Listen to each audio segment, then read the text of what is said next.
a lot of light and dark, light, dark, light, dark, light, dark. So you have to really figure out the light, dark, light, dark, light, dark, where to place the light and the exact the light opacity, the exact dark opacity on the glass to make that glass pop and give that three-dimensional illusion and an optical illusion on a two-dimensional surface. It's really contingent on the consistency, the number of the shades, the level of the opacity on the shade and the level of... Right.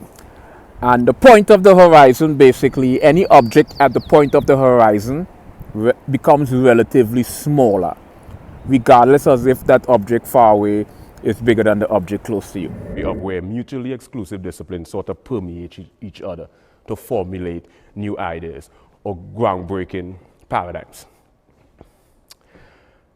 So we're taking these approaches and we're exploring multiple disciplines simultaneously. We're looking at